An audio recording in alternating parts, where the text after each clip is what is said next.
ये कहानी है जॉन नाम के मछुआरे की, जो हर रोज की तरह अपनी छोटी नाव लेकर समंदर में मछली पकड़ने निकलता है। लेकिन इस दिन कुछ अलग होता है। अचानक चारों तरफ घना कोहरा छा जाता है और दूर दूर तक कुछ दिखाई नहीं देता। जॉन रास्ता भटक जाता है और इधर-उधर भटकते भटकते उसे एक सुनसान नाव नजर आती है। जिज्ञासावश वो अपनी नाव उस नाव से बांधता है और अंदर जाकर देखने का फैसला करता है। जैसे ही वो उस नाव के भीतर जाता है, उसके होश उड़ जाते हैं। पूरी नाव खाली थी, न कोई इंसान, न कोई आवाज, बस रहस्यमयी सन्नाटा। जॉन जब उस रहस्यमयी नाव में गया तो सब कुछ बिल्कुल सामान्य लगा। खाना ताजा था, कपड़े करीने से रखे थे और हर जगह इंसानी मौजूदगी के संकेत थे। लेकिन वहां कोई था नहीं। वो नाव को चालू करने की कोशिश करता है, पर इंजन काम नहीं करता। इतने विशाल समुद्र में अकेली और खाली नाव देखकर जॉन हैरान रह जाता है। वो दूरबीन से चारों ओर देखने की कोशिश करता है, शायद कोई पास में हो, लेकिन घना कोहरा सब कुछ ढक चुका था। निराश होकर वो कंट्रोल रूम लौटता है और वहां पड़ा रेडियो ऑन करता है। मदद के लिए कोई संकेत भेजने के इरादे से जॉन ने रेडियो पर संदेश भेजा, ये नाव समंदर में फंसी है, कोई सुन रहा हो तो जवाब दे। संदेश भेजने के बाद उसने सोचा कि अब अपनी छोटी नाव से लौट जाना चाहिए। लेकिन जब वो बाहर आया तो उसकी नाव वहां नहीं थी, जबकि उसने उसे अच्छे से बांधा था। उसकी हैरानी और बढ़ गई जब देखा कि अब चारों ओर फैला कोहरा भी अचानक साफ हो गया था और आसमान एकदम खुला था। अब दोपहर का समय हो चुका था। जॉन को समझ नहीं आया कि ये सब क्या हो रहा है। वापस लौटने का कोई और रास्ता न देख वो उसी खाली जहाज पर लौट आया और नक्शे के सहारे रास्ता ढूंढने लगा। जॉन अब ये समझने की कोशिश करता है कि वो आखिर है कहाँ और अपने घर कैसे लौट सकता है। परेशानी ये थी कि उस रहस्यमयी नाव का इंजन खराब था। अगर उसे बचना था तो किसी भी हाल में इंजन को ठीक करना ही था। वो पूरे जहाज में टूल बॉक्स तलाशता है और कड़ी मेहनत के बाद इंजन ठीक कर लेता है। उसके लिए ये एक बड़ी राहत थी। अब नाव चालू हो चुकी थी और दिशा भी धीरे धीरे समझ आने लगी थी।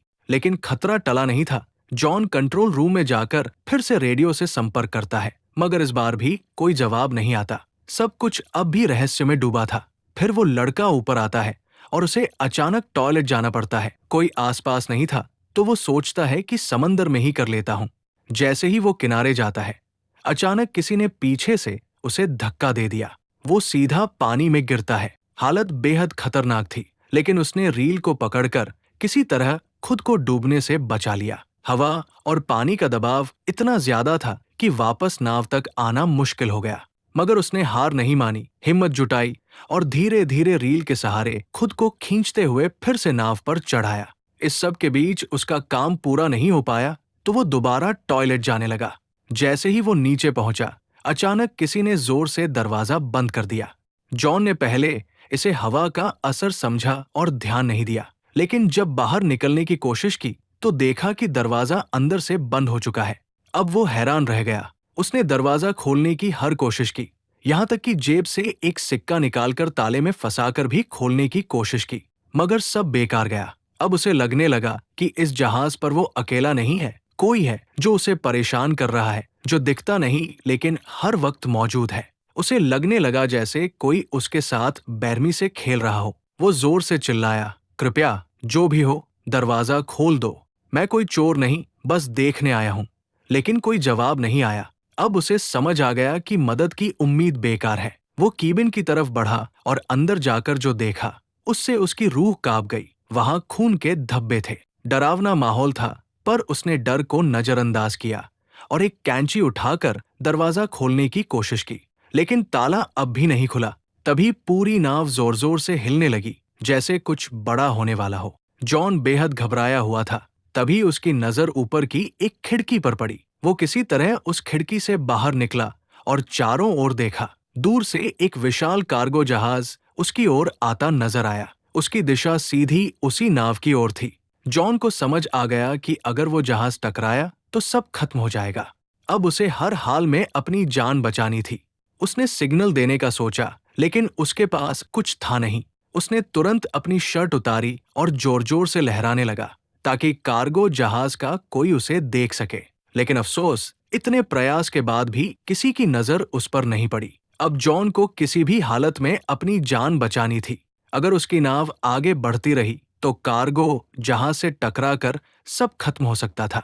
तभी उसकी नजर खिड़की के पास लटकी एक रस्सी पर पड़ी। उसके दिमाग में तुरंत एक आइडिया आया, अगर वो इस रस्सी का इस्तेमाल करे तो शायद जहाज को रोक सके। उसने जल्दी से रस्सी बांधी और बाहर फेंकी ताकि नाव की गति रुक जाए। लेकिन हालात और बिगड़ गए।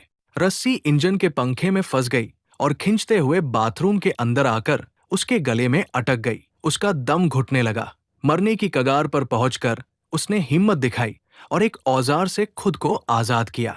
उसकी गर्दन पूरी तरह लाल पड़ गई थी। वो लगभग मर ही गया था, बट आखिरी पल में खुद को बचा पाया। रस्सी इंजन में फंसी थी, जिससे जहाज की रफ्तार थम गई, मगर ये काफी नहीं था। भारी कार्गो जहाज फिर भी उससे टकरा गया। जोरदार टक्कर से उसका जहाज बुरी तरह हिल गया और जॉन जमीन पर गिरकर बेहोश हो गया। उसके सिर में गहरी चोट लगी थी। कुछ देर बाद जब उसे होश आया तो उसने देखा कि बाथरूम पानी से भर चुका था। मगर सबसे हैरान करने वाली बात यह थी कि वो समुद्र का खारा पानी नहीं, बल्कि एकदम साफ और मीठा पानी था, जैसे कोई जानबूझकर उसे डराने की कोशिश कर रहा हो। वो एक बार फिर टूटकर भीख मांगता है, चाहे तुम जो भी हो, प्लीज मुझे जाने दो। लेकिन फिर भी कोई जवाब नहीं आता। अब वो भूखा, प्यासा और बेहद कमजोर हो चुका था। जैसे तैसे उसने बाथरूम की शावर से पानी पिया, लेकिन जल्दी ही महसूस हुआ कि पानी खत्म हो गया है।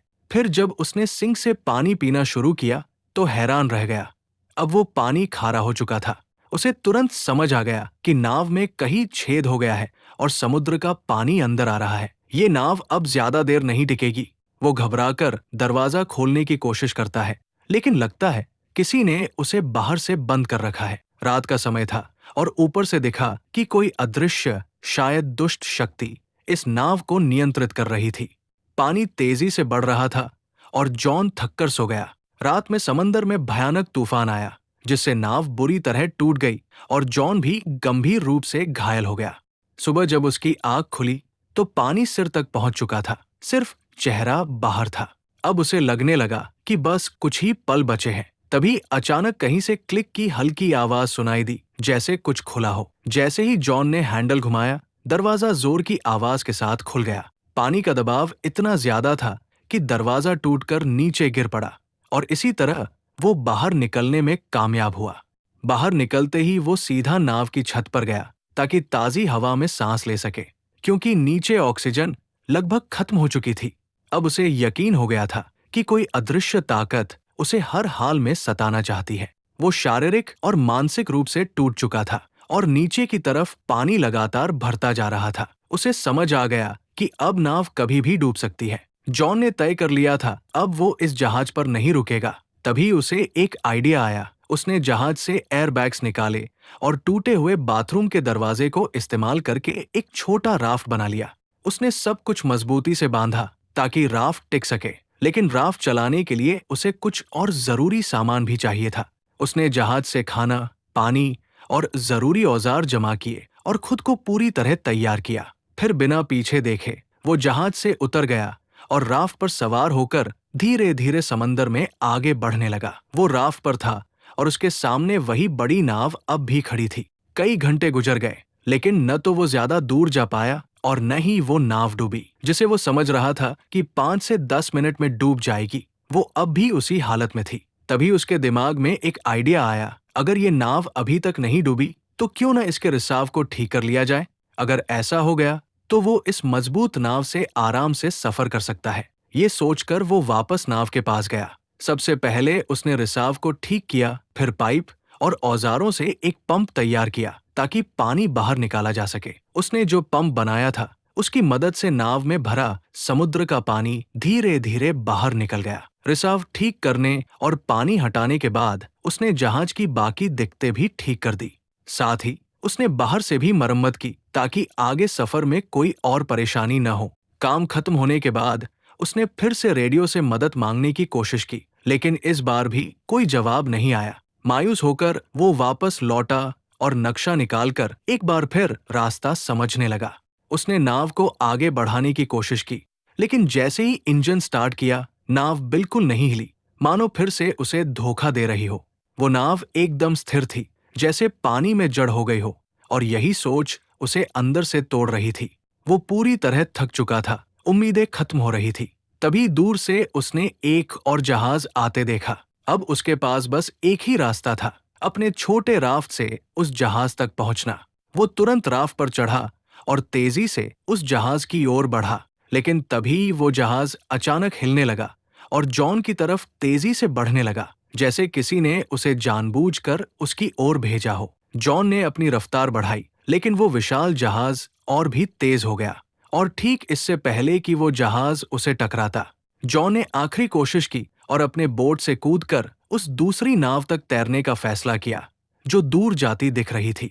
लेकिन जब तक वो वहां पहुंचा, वो नाव गायब हो चुकी थी। तभी उसे एहसास हुआ कि इस रहस्यमयी नाव पर कोई बुरी ताकत है, जो उसे कहीं जाने नहीं दे रही। उसने सोच लिया था कि चाहे जान चली जाए, वो इस नाव पर वापस नहीं जाएगा। लेकिन शाम तक पानी में तैरते तैरते ठंड बढ़ने लगी। नीचे डॉल्फिन्स तैर रही थी, पर पानी का तापमान बहुत गिर चुका था। ठंड सहन न हो पाने पर मजबूरी में वो फिर उसी नाव पर लौट आया। वो इतना थक और बीमार हो चुका था कि कुछ सोच पाने की हालत में नहीं था। बस चुपचाप एक कंबल ओढ़कर कमरे में सो गया। सुबह जब उसकी आंख खुली तो उसने फिर से इस जहाज से निकलने का फैसला किया। लेकिन अब एक और झटका मिला। कमरे का दरवाजा बंद था। वो घबरा गया और धीरे धीरे मानसिक रूप से टूटने लगा। उसे कुछ समझ नहीं आ रहा था कि आखिर ये सब उसके साथ क्यों हो रहा है। तभी उसकी नजर कमरे में मौजूद एक छोटी सी केबिन पर पड़ी। उसने जैसे ही उसे खोला, ऊपर की ओर एक रास्ता नजर आया, एक वेंटिलेशन जिससे बाहर निकला जा सकता था। वो उस केबिन में घुस गया, जो एक तंग स्टोरेज एरिया था। हर बार जब वो स्टोरेज एरिया से ऊपर चढ़ने की कोशिश करता, फिसलकर नीचे गिर जाता।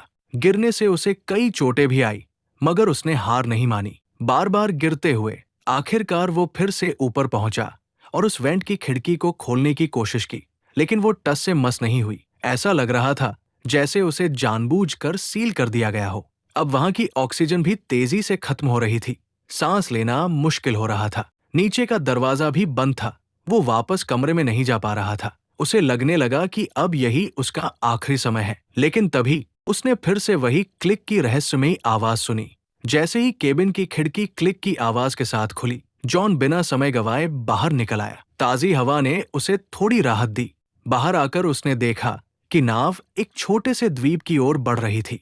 ये देखकर उसके मन में उम्मीद जगी कि शायद अब वो इस डरावनी नाव से हमेशा के लिए आजाद हो जाएगा। जैसे ही नाव किनारे पहुंची, वो फौरन उतर गया। उसे लगा कि इस द्वीप पर जरूर कोई है जो इस सब का जिम्मेदार है। गुस्से में उसने एक डंडा उठाया और द्वीप की तलाश शुरू की, लेकिन जल्द ही हैरान रह गया। पूरे द्वीप पर इंसान का कोई भी निशान नहीं था। अब जॉन फिर से गुस्से और डर से भर गया था। जैसे ही वो उस द्वीप से बाहर निकला, एक नया दृश्य उसकी आंखों के सामने आया। वही रहस्यमयी नाव जो उसे यहाँ लाई थी, अब शांत समंदर में आगे बढ़ रही थी, जैसे किसी और शिकार की तलाश में हो। ये देखकर जॉन को पूरी तरह यकीन हो गया कि ये नाव और ये द्वीप किसी बुरी ताकत के अधीन है। उसे अब हर हाल में यहाँ से निकलना था। उसकी जिंदगी अब भी बाकी थी। वो खोजबीन करता हुआ द्वीप की सबसे ऊंची चोटी पर पहुंचा और वहां से उसने दूर एक और द्वीप देखा, लेकिन वो इतना दूर था कि वहां क्या हो रहा है ये वो देख नहीं पाया। जैसे जैसे जॉन द्वीप पर घूमता रहा, वो धीरे धीरे पीछे की ओर आ गया। लेकिन जब वो वहां पहुंचा तो उसकी आंखें फटी की फटी रह गई। ये वही जगह थी जहां से उसकी यात्रा की शुरुआत हुई थी। सब कुछ वैसा ही था। वही उसकी पुरानी नाव ठीक उसी जगह बंधी हुई, और वही लोग, जैसे कुछ बदला ही न हो। पूरा माहौल पहले जैसा था, जैसे कुछ हुआ ही नहीं। जॉन एकटक सब देख रहा था। उसे यकीन नहीं हो रहा था कि ये सब एक बुरे सपने जैसा लगने वाला अनुभव असल में उसके साथ घटा था। लेकिन अब सवाल उठता था, उसकी नाव वहां दोबारा कैसे पहुंची, और इस द्वीप की सच्चाई क्या थी? जॉन जब द्वीप के पीछे पहुंचा तो हैरान रह गया। वही जगह, वही नाव, वही लोग, जैसे कुछ भी नहीं बदला। उसे यकीन नहीं हो रहा था कि ये सब असल था या कोई बुरा सपना। मगर जो कुछ उसने झेला वो सच्चाई थी।